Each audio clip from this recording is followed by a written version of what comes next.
This podcast is brought to you by the Washington State Department of Health. As we continue to listen, learn, and grow, we are amplifying Black voices and perspectives in an effort to start a new COVID-19 vaccine conversation. We're sharing stories intended to help us navigate this unprecedented time together and to co-create solutions in support of the Black community. Hear these stories at weconsiderwa.org. Oh, fiddlesticks! What, Wilbur? We just got hit and I think my back is all been out of shape. You gotta talk with those whippersnappers at the Advocates Law Firm. They're the best injury lawyers around. What? Pipe down, Clarence! Abner's telling me about the lawyers and the advocates. So what happened to you, Abner? I was walking across the street with the light when some young punk came screeching around the corner. I lost a toe. What? Shut it, Clarence! If you get injured, the advocates get results. AdvocatesLaw.com. What's up? It's your boy, the Ted Smith. Thanks for listening to the Men's Room Daily Podcast. Want more? Check out the greatest podcast in all the land, The Podcast. Be sure to subscribe and listen to a brand new episode every Tuesday night. 9.9 KISW. We return to the men's room with Miles and Thrill. Biggest rock festival in the world. Returning to White River Amphitheater. 3 big days. Labor Day weekend. Join us for Pain in the Grass. Pain! Yeah! We'll see you Friday, September the 2nd for Incubus and Sublime. Or Saturday, September 3rd for Alice in Chains, Breaking Benjamin, Aaron Jones, Pain! Bush, yeah! Walking Papers, Wide Only. Or maybe Sunday for Sammy Hagar, George Thorogood, and Queensrÿche. Pain! Yeah! Tickets on sale at KISW.com. Not only that, but each and every day we will do a men's room happy hour and a half party. Yes, we will. Which means an hour and a half of us getting hammered with you. Yeah. And then we wake up and do it again. And then we wake up and do it again. 3 big days of drinking. Yeah. Join us. KISW.com. All right, it's our random question 206-421-ROCK. We have a response here to the very first question that we asked today, like the menu item you would like someone to bring back. Mm-hmm. Obviously, this has provoked many memories of people. And this guy says, I know you guys love Arby's. And there's one Arby's menu item I want them to bring back. It's the Meat Mountain. That thing is so amazing. Do you remember the Meat Mountain? Was it 6 or 7 different meats? I had to Google this thing. So, you got your 2 buns, obviously, and then on those buns are 2 chicken tenders, 1.5 ounces of roast beef, 1.5 ounces of ham, 1 slice of Big Eye Swiss cheese, 1.5 ounces of corned beef, 1.5 ounces of brisket, 1.5 ounces of Angus steak, 1 slice of natural cheddar. Hang on. How does that fit on? 1.5 ounces of roast beef. Bless you. And then 3 strips of pepper bacon. Here is a picture of this thing. Look at that. Holy cow. That is a big-ass sandwich. Well, it looks like one of those Carnegie Deli sandwiches. It does. Or like a Carnegie Deli? Yeah, what they used to call a Dagwood or whatever the hell it is. Yeah, Dagwood. Mm-hmm. That's what they used to call them when we were growing up. You keep stacking stuff on there. A sort of Dagwood sandwich. Mm-hmm. Yeah. Well, Thrill has that story about doing the challenge because he just ordered the Dagwood. I was not doing a challenge. I simply ordered the guy. This was in Chicago. We were on a road trip. This is the first place we stop when we get to Chicago. We're starving. Walk in, pretty big-ass restaurant, and I'm looking at the menu items, and they have the Dagwood, which would be the equivalent of this Arby's Meat Mountain, right? I mean, it's just stuff. I'm unaware of what's going to happen next, so the waiters, I don't realize, have those headless mic set things on. So I place my order, and you know me, man. I really don't want to be bothered. I'm like, yeah, I'll take the Dagwood. All of a sudden, his voice is now being broadcast through this entire restaurant. We have a challenge. I had no idea, because it doesn't say on the menu that it's a challenge. You know, I'm just like, what? So the idea was, if you can finish this entire Dagwood sandwich in 15 minutes, you get a free dessert. Like I said, at the time, I was super broke. Homeboy did not know what hunger was. I put that thing down in about 7 minutes. Yeah. Because he came back, and he's like, he did it! And now the whole restaurant's clapping. I'm like, Where were you? Where did you do that at? I don't remember the name, but it's not a place that's around anymore. It's in Chicago. It's like one of the, it would have been the equivalent of like a Planet Hollywood or Hard Rock Cafe, but it wasn't either of those, but something similar. There's a few places that, still do it. Like, I saw somebody doing an eating contest the other day on the internet, and they were eating a Dagwood. It seems like they have them in Vegas. Like, whatever. Vegas has a lot of those places from New York, right? Like, don't they have that deli there? You said, what is it? The Carnegie Deli? Yeah. I think they do, actually. They might have one in Vegas. Yeah, Vegas has I think in New York they do. If I'm not mistaken. They do. You know what? That's exactly right. Because I've seen people, when you get the sandwich, they give you another plate so you can put the extra meat. Yes. And some people ask for extra bread. You're supposed to order it with extra bread. Last time I was in New York, I didn't know that. And we just ordered, and we were like, we went to the Carnegie Deli, and we were like, how in the hell are we supposed to eat this? You can't, you're not supposed to. Then everybody was like, oh, you're supposed to you're supposed to get more bread. I was like, Wouldn't they just serve it with extra bread then? You get one sandwich and it feeds like 2 people. Yeah. Essentially. Then you kind of Correct.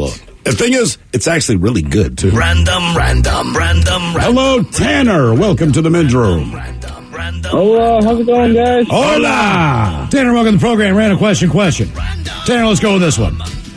Tanner, what piece of memorabilia would you like to own? Be it from movies, TV, hell, favorite band? What would be the piece of memorabilia that you'd like to own? I never really thought of that. I collect sometimes the Funko Pops and stuff. But Yeah, Funko's got some cool stuff. Yeah, they got a lot of cool stuff. I have so many Pops. It's ridiculous. Heck, man, I guess like if I could, it'd be kind of cool to have like a copy of the Super Bowl ring from when the Seahawks beat the Broncos. Yeah, wouldn't be anything wrong with that. Okay. I don't. Can just the average Joe? Can you pick up? I guess you could. Could you buy a replica ring? You can probably get a replica, right? Because I know that. How much would that run? Yeah, that would be cool. Off the top of my head, I don't know. But it'd be worth looking up, just one of those. Well, most people on the staff get one. bro, how much is that, man? Well, people on the Funny you staff say get it. Well, come on. Yeah, the staff definitely gets it. If you're a trainer, if you're any capacity, if you're in that organization from the front desk all the way down, you're to whatever you consider the guy who drives the truck around the property and make sure that nobody breaks in. The officials get Super Bowl rings. Sure. Not for the team that wins, but if you're, because you were kind of handpicked to make it up to the Super Bowl to be an official, if you get there, you get an actual Super Bowl ring. And you don't have to worry about winning. It doesn't matter. Mm-hmm. You could have the worst game of your life. You could blow every call, but the fact that you're there, you still get a ring. Needless to say, my brother still has not gotten one of those. Well, it's because he hasn't been picked yet. That's exactly it. He will. Well, I was talking to somebody the other day, and they said their mom has a Seahawks ring. What's his mom do? I think she's like a secretary or something at one of the, either over at the practice facility or like Lumen Field or something. And he was like, yeah, so they gave my mom a ring. Damn. That's awesome. Right. Okay. Reason we asked what piece of memorabilia would you like to own? Here you go. Kuahara is releasing a replica of Elliot's red and white BMX bike from E.T. the Extraterrestrial. Oh, that's the bike I've always wanted. To celebrate the 40th anniversary. So time to break out a red hoodie and some Reese's Pieces. It's probably worth mentioning this bike does not include a milk crate or any type of extraterrestrial for that matter. It has an official E.T. logo, though, and it rides much easier and much more comfortable than the 1982 version. It includes a bell stand and chair cover. You can order one this fall for $799.99. Have you ever rode the E.T. ride before? They put you on a replica one of those bikes where you go through the sky. Is it at Disney? Pretty sure. I don't know if it's Disney, but I vaguely remember it might be Universal. Even at the time when E.T. came out, I'm a kid and I watched it. I liked the movie, but I was never impressed by his bike. I thought, man, I have a cooler bike than that in the garage. In the ride, it kind of, like you're actually sitting on something. It gives you the illusion that you're flying over a city. Yeah. But really, it's just a little teeny tiny town below you that is miniaturized. And you maybe are 3 feet off the ground. What did you want them to do, man? I don't know. Hang you from a helicopter? I just figured if I was getting on a bike, I'm going to fly. Do you think your kid would be pissed if you got on the E.T. bike? I'm trying to think who that's for, right? Because as an adult, that bike doesn't serve much purpose unless I'm selling meth. And my kids, because, one speed bike, but my kids will look at that and be like, I understand you like that movie, Dad. That is the last bike I want. I think after the age of 12, you're done with one-speed bikes. Yeah. Unless you're selling drugs. Of course, right. I mean, that's really it. Beach cruisers. Okay, all right. Fair enough. Guess where I live? I live at the beach. Right. See, there's then no I'm mountains. cool. It's flat because I'm at sea level. This makes sense. Put it this way. When we go outside, right? Go outside and smoke a cigarette, and there's people, they're getting those Lime bikes. Mm-hmm. Yeah. I don't know anyone that would buy one of those bikes to be their personal bike. Like, the only reason they're not embarrassed to be on it is because we recognize it's Lime. Like, I did not buy this. This is pure convenience. Oh, the ones with the giant tires? The people ride on the beach, too? Mm-hmm. Oh, yeah. Those things are awesome. Yeah. Not only is the E.T. Bike up for sale, here's one. The electric guitar Kurt Cobain used in Smells Like Teen Spirit. The music video was auctioned yesterday, and the iconic instrument sold for a staggering sum of $4.5 million. Now, the pre-auction estimate was $600,000. Really? So you know how this works, Mike. They figured $600,000 is where we're going to start the bidding, I guess? Oh, yeah. Or what is that the sale price they believe? Say that one more time.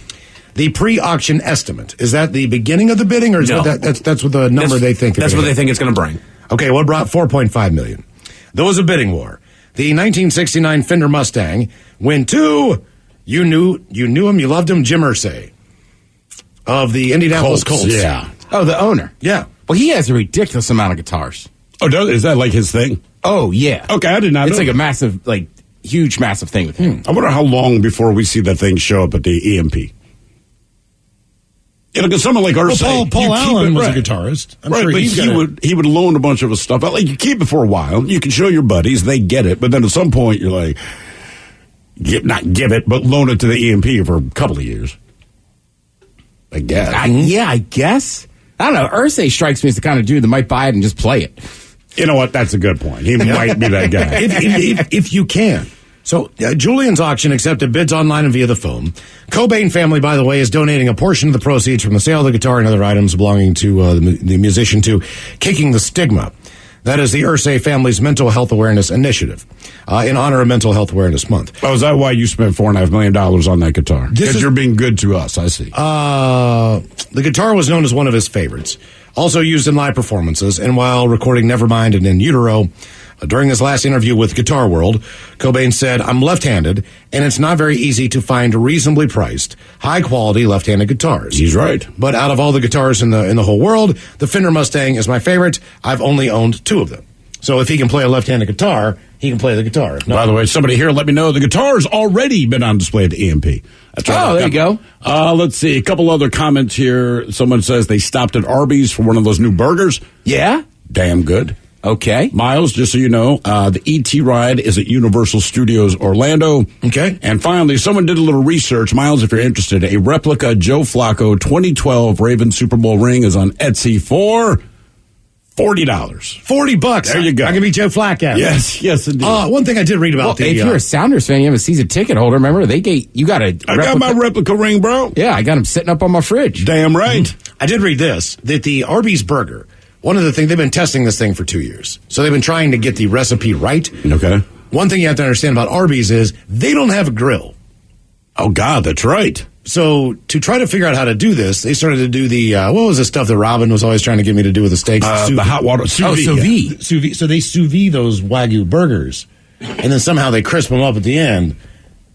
Apparently it's amazing, because it's perfectly cooked on the inside. I mean, it would have to work. I had a ham recently that was sous vide. It was unbelievable. Was it noticeably better than... Correct. You know how, like, when you get, like, a good steak with good fat on it Sure. and stuff, like, you kind of, like, you'll eat some of the fat. Right. Right? Ham, you just cut off the fat. Absolutely.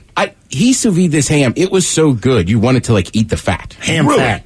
Yeah, I know it sounds horrible. Sounds but like I'm a just punk saying, band. I know. It might have been the best ham I've ever had. Hold on 15 minutes, got ham fat coming up. Ham fat now, man. Ham fat plays blues. And he's been playing for 70 years. He just won't So die. guy. You know, ladies and gentlemen, Ham fat. Put your hands together for ham fat. Random. I've missed a show in years. Hello, Dave. Welcome to the men's room. Good afternoon, gentlemen. Hola! Dave, welcome to the program. Random question. Let's see, what do we got here? All right, Dave, let's go with this one. What is the one bug or critter that freaks you out? What is the one bug or critter that freaks you out? There's not many bugs to bother me. I mean, my wife always makes me get the spiders in the house. But animal-wise, maybe. Okay. Probably raccoons kind of freak me out. How do they freak you out? They're very aggressive, and we've had to take a couple of our dogs down to the vets because they got attacked. Well, sure. I mean, like, I recognize, like a raccoon doesn't freak me out. A bear doesn't, quote unquote, freak me out. I understand what they are. You know what I mean? But, like, a spider, on the other hand, that freaks me out. There's no logical reason why it should bug me as much as it does. It can't beat me up. It's not going to outrun me. It can't lift me up. It can bite me, or I can step on it and everything, but somehow, like, they freak me out. I don't think they're on the West Coast, but there's a thing called a silverfish. Oh, God, I hate those things. These bugs are just absolutely weird. I can't describe them, but I had one crawl across my floor in my apartment in Baltimore, and the way the TV light reflected on it, it looked like I had a 9,000-legged bug that was projected up onto the wall, and I'm like, oh, my God. Here's one thing about raccoons, and I did not know this. Raccoons are domesticated, believe it or not, in certain places. So I was in Mexico. I was at an animal hospital, and these kids one kid had his raccoon, wasn't feeling very well. The other kid had his pet raccoon, but he brought him in too. So I'm like looking at him, and I'm like, "Hey, dude, man," he's like, "Yeah, man, it's my pet." I'm like, "All right, let me hold this thing." So I grabbed the raccoon, and I got the raccoon on my shoulder like a baby, bouncing it. It's just having a great time. It licked my face a couple times. I'm like, "This is really weird." Yeah. This is really weird because this is not how this is supposed to go down. So and they're very skinny. Traditionally, when they're not eating trash cans, right? So it was just kind of weird. I'm like, I am holding a raccoon, and they have huge claws too. You don't realize that they have that going on. Yeah, they're tough ass animals, man. And the tail's wagging like a dog or cat. I'm like, this is a raccoon. I'm holding a raccoon. So their tails wag when they're excited. They're happy. Yes. Huh. It was so weird. Then I gave the raccoon back to his kid. The kid, he just put it right back up on his shoulder. I was like, this is bizarre. This is really bizarre. What do they eat? I don't know. Like, you go to the pet store and, like, you have raccoon food. Like, there's dog food, there's cat food. You can buy bird food. I've never just seen, like, wet raccoon food. And when he put the raccoon down, it was fine with the cats there. Like, nobody was upset. The dogs weren't up, everybody's kind of in an emergency waiting room area. The dogs were fine. The cats were fine. The raccoons were fine with all of them. Everybody was copacetic. It's weird, all right? Man. It is weird. It was real weird. The reason we asked what's the one bug or critter that freaks you out, sounds like a decent setup for a horror movie, an area plagued with extremely active, aggressive worms that can jump a foot into the air and have voracious appetites. That's a reality in California right now, according to multiple reports on recent sightings. The, Amathas agrestis, which also goes by the name the Asian jumping worm or the Alabama jumper, the crazy snake worm, is out there. I'm a jumper. It hails from East Asia. I don't know, Asian man. jumping worm or the Alabama jumper. Very similar. First identified in the United States in 2013, have made their way to California from imported landscaping plants. Aha. Okay. They were spotted in California in July. The state's Department of Food and Agriculture offers this unpleasant description of them. True to their name, they jump and thrash immediately when handled, behaving more like a threatened snake than a worm, sometimes even breaking and shedding their tail when caught. But the worm's weird behavior isn't the concerning part. Its destructive behavior is. While the CDFA notes that the earthworms are often considered friends of the ecosystem due to their ability to loosen and aerate soil, that's most definitely not the case here. These worms can wreak havoc in hardwood forests thanks to their ability to rapidly eat their way through the leaves that blanket forest floors. Many tree species rely on that thick layer of leaf litter to help them with their roots, but the worms eat them. And one more story. Last fall, Georgia residents were dismayed to make the acquaintance of the Euro spider, a palm-sized flying creature, once again hailing from Asia, that showed up in the Peach State by the millions. Palm-sized flying spider. That is correct. That is massive. Now scientists say people further north should prepare because the 3-inch-long arachnids with bright yellow stripes may soon infiltrate the entire East Coast. The study published last month in the Psychological Entomology Journal. Psychological Entomology Journal. I know you already read the story. Of course. The invasive species may be particularly suited to cold weather, meaning it could expand its neighborhood beyond the southeastern United States. No. Mm-hmm. Do not do it. Do not come here. I will kill every one of you. Every one of you. The Euro spider has a metabolism double that of its relative, as well as a 77% higher heart rate when subjected to chillier temperatures. In other words, technically, bugs don't get cold, or they do get cold, say in warmer Not weather. this one. No, this one. No. This one's perfectly fine. It can handle it. More of the random question coming up, 206-421-ROCK. This podcast is brought to you by the Washington State Department of Health. As we continue to listen, learn, and grow, we are amplifying Black voices and perspectives in an effort to start a new COVID-19 vaccine conversation. We're sharing stories intended to help us navigate this unprecedented time together and to co-create solutions in support of the Black community. Hear these stories at weconsiderwa.org. Oh, drat. I was driving along minding my own business when that vulgar leech hit my Beamer with his pickup truck. I fear I've fractured my clavicle. I say, old boy, don't simply put it in the hands of your insurance company to sort it out. Talk with the dedicated road solicitors at the Advocates Law Firm. Pipe down, you old sod. The Advocates will see your case through to the bitter end and won't sleep a fortnight until they have victory in their grasp. Jolly good, old man. Jolly good indeed. You get injured, the Advocates get results. AdvocatesLaw.com. Realtors abide by a code of ethics. This is Article 9 in action. Beth, a first-time homebuyer, knew nothing about the home buying process, except that she wanted to buy a home. But her realtor had the expertise to make sure Beth understood every document, even giving her copies to review with her lawyer so Beth could close on her first home with confidence. Complicated things explained in simple terms. The difference between an agent and a realtor is real. Realtors are members of the National Association of Realtors. That's who we are. 99.9 KISW. The Men's Room returns with Miles and Thrill. Random question. 206-421-ROCK. Hello, Tanner. Welcome to the Men's Room. Hola, guys. Hola. Tanner, welcome to the program. Random question. Let's see what we got here. You guys talking about those green bikes and everything in Seattle? I'm from a small town, like I said, Indianola before. And the first time I went to Seattle was probably in 7 years for the Jerry Cantrell concert. Mm-hmm. Amazing. And a crackhead tried to sell me one of those green bikes that he converted to a regular bike. Yay him, because people still don't want those bikes. No, they don't. That's why they pick those. Yeah. Let's see what we got here for you, Tanner. How about this one? Would you eat dog food for a week for $6,000 in cash? Oh, yeah. Okay. Wet or dry food? Yeah, not doubt.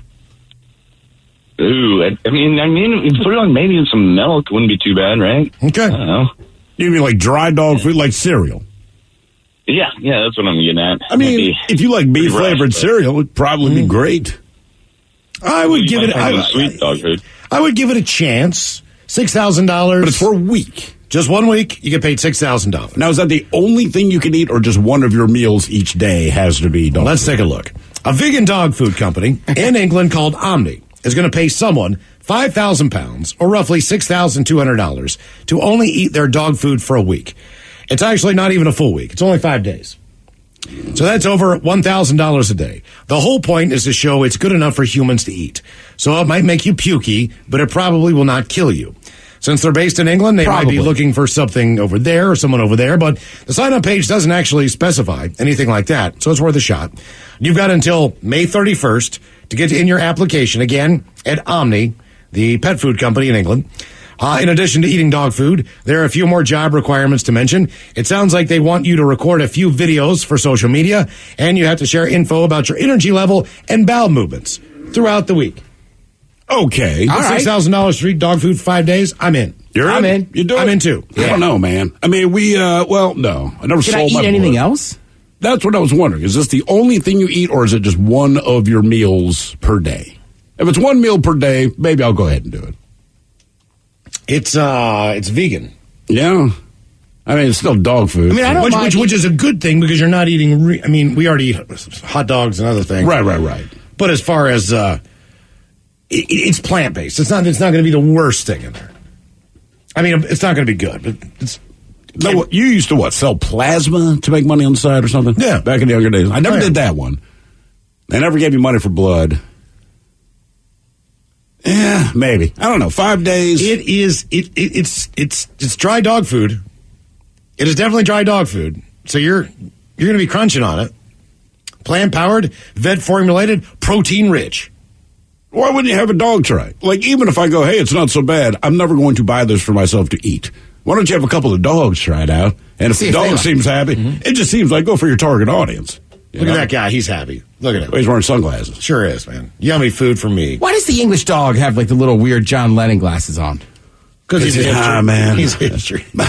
It's a hipster dog. I like this vegan lifestyle, Random.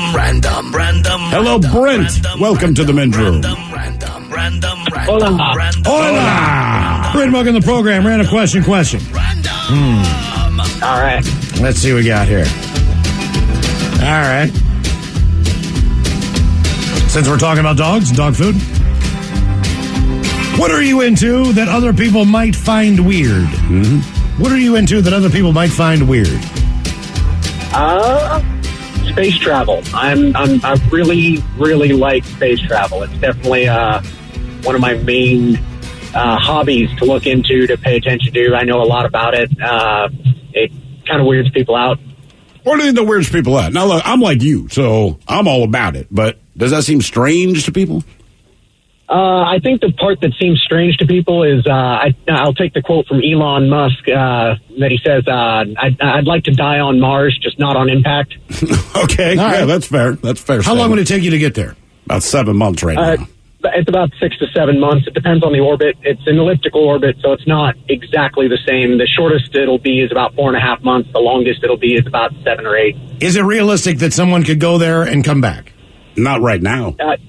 Not right this second, but maybe. What do you predict? Maybe 15, 20 years before you could conceivably do that? I think we're going to have humans on Mars in less than 10. I'm pretty sure we're going to have them in the next 7 or 8. You think so?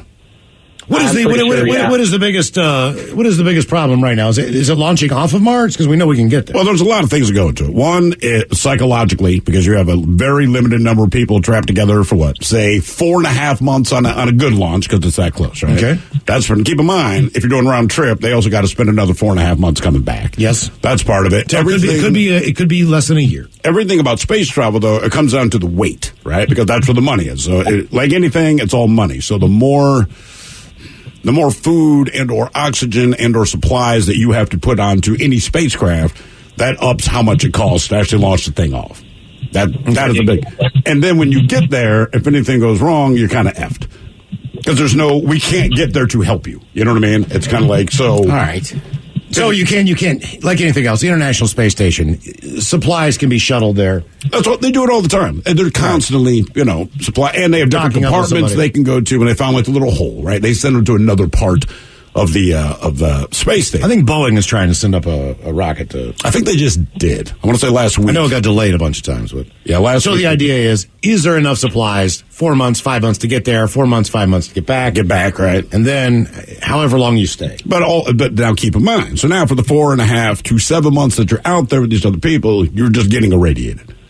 I mean, you might as well go to Fukushima and drink a glass of water. Okay. I mean, so human health physically takes a toll. So even like the guys on the space station, they say look, man, there's radiation constantly blasting through your brain, your eyes, all of your organs. It's just not healthy. As an astronaut, you accept that risk, obviously, but it's bad, man. Okay. Plus, again, if someone's getting that sick on the space station, they do have escape pods and all. You can get back to Earth in a reasonable amount of time.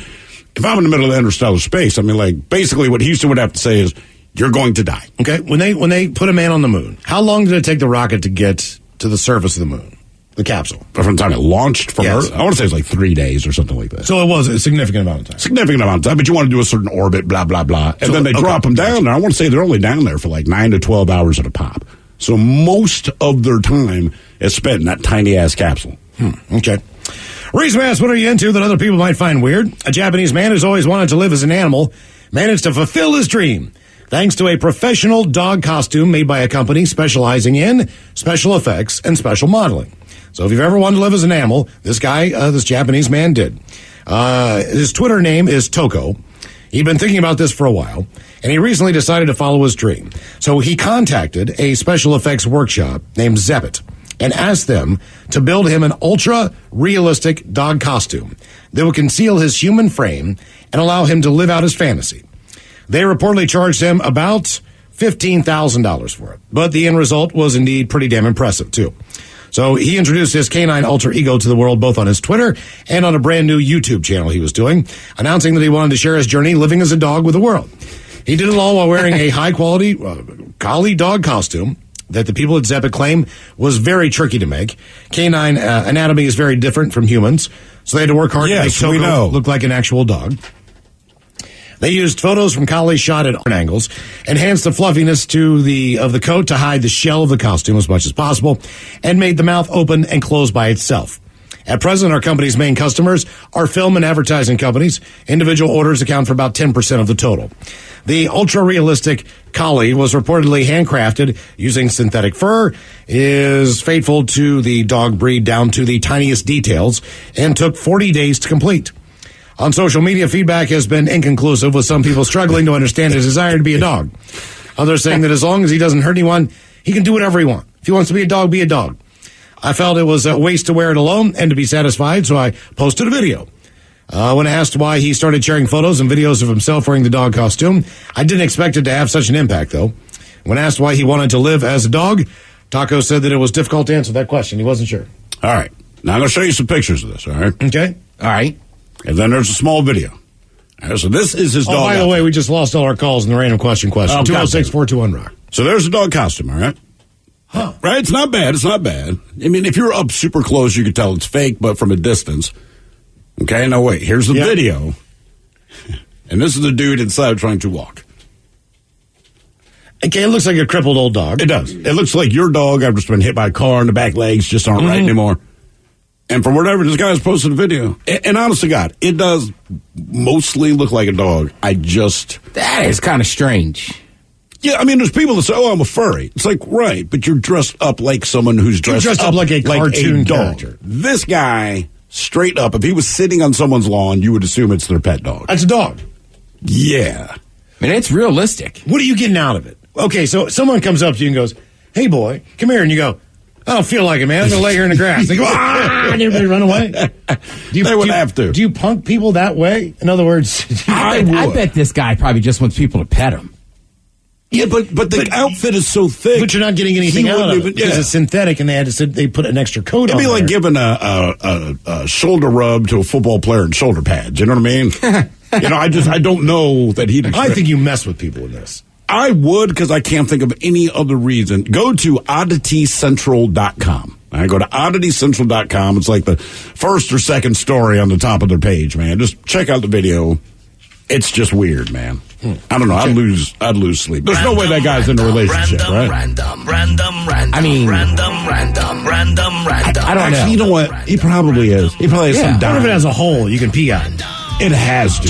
Because it's so It has intricate, to, right? There's no way you could get that off in time. And for $15,000, I'm not peeing inside of my new collie dog outfit. That's just me. Hello, Katie. Welcome to the men's room. Hola, bitches. Hola. Katie, welcome to the program. Random question. All right. Okay. Katie, this is a really strange question. In your lifetime, have you personally ever known anybody that was rich? Yes. You did know a rich person? Yes. Okay. How did this come about? So, I went to a show choir camp in California, and I met John Jacobson, who is the creator of Double Dream Hands, and he's a musician, and he's incredibly wealthy. What is Double Dream Hand? Oh my gosh, I can't even explain it to you. It sounds like a menu item at the Bunny Ranch. Yes, it does. Yeah. There's no kissing, but you know. Oh my gosh, he's been on Ellen DeGeneres teaching her how to dance it. It's been on commercials. Okay, all right. So, what you said you were at a show choir camp? Yes. And what did you learn? That I'm glad I wasn't participating and I was just a teacher observing. Why did you not want to participate? Well, I'm a teacher, and I don't want to. I wanted my kids to participate. Okay. Gotcha. How long is that? Is that like a week long or something? It was a week-long camp in Weed, California. Yeah. All right. Is that as sketchy as they say? You know, it's a cute little town. But, you know, no, it's actually really cute. It's not bad.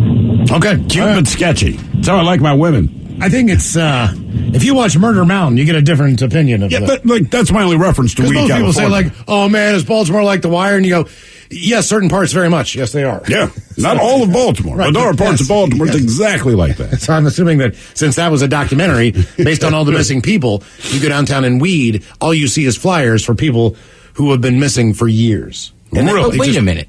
Is that Weed? I thought it was Reading. And then it's the Emerald Triangle. Like, Weed is the name of a town. It is. That's where all the weed is grown, is in the Emerald Triangle. But is that... I just assumed Murder Mountain was in that area, in Northern California. I thought. Maybe I'm not. So you're saying, what, it's Redding where the bad stuff goes, weed is just well, the that supply? area, Miles is right. If you watch Murder Mountain, like, a lot of people disappear. Like I said, more people disappear there than, like, percentage-wise than other parts of the state. And they're famous for weed. But there's also a town called Weed. Right, yes, exactly. So I don't know that those two things are connected.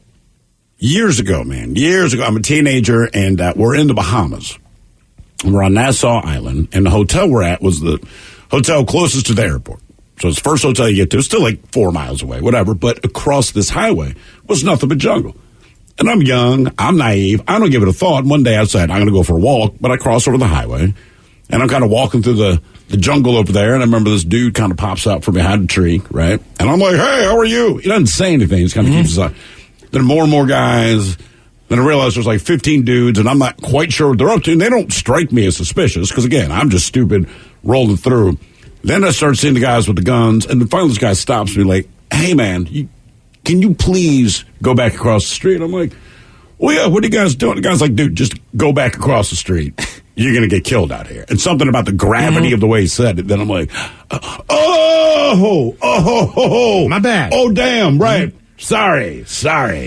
Reason we ask, do you know any rich people? Billionaire wealth, they say, has increased to staggering levels amid the COVID-19 pandemic, with a new billionaire being created every 30 hours over the last 2 years, according to a new report.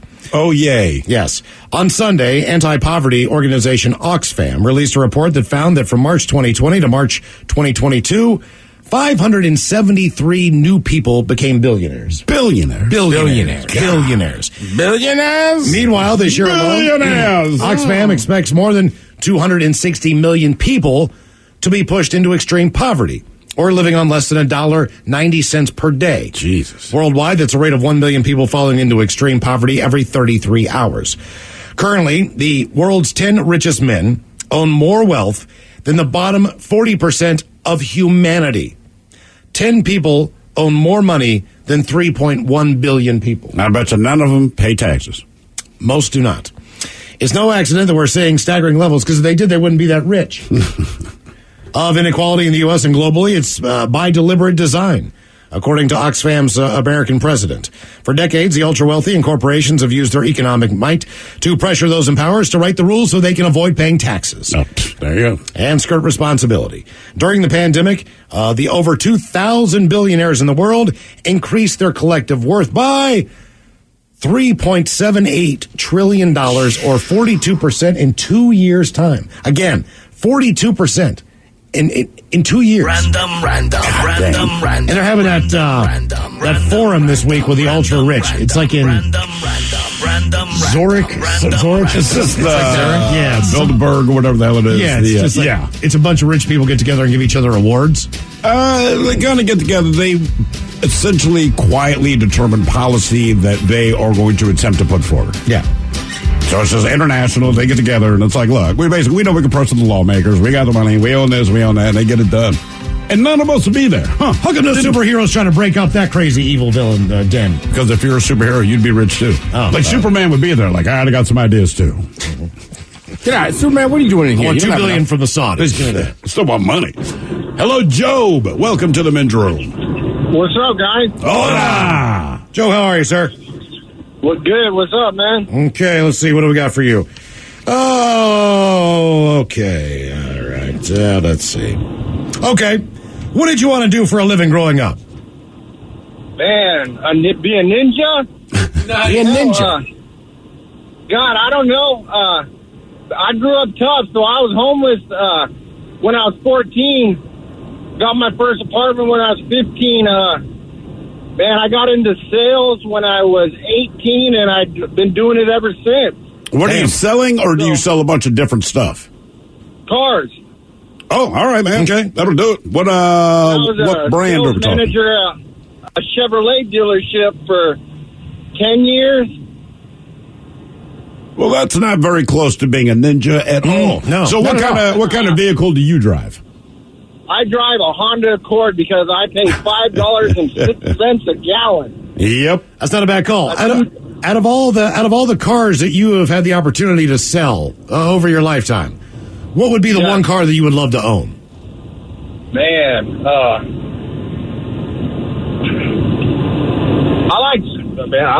oh God, the Audi A6. I know which car that is. Okay. Yes, that would be a very cool car to have. Is that the? Don't get me wrong. If I like dream car, no. Give me a '98 Supra. All right, Joe. Let me ask you this: What? I saw this weird ass truck go by me today. It looked like a spaceship. I wasn't familiar with the brand, but it looked like it was electric. Do you know what the hell that thing is? Is it the new Tesla one? I do not.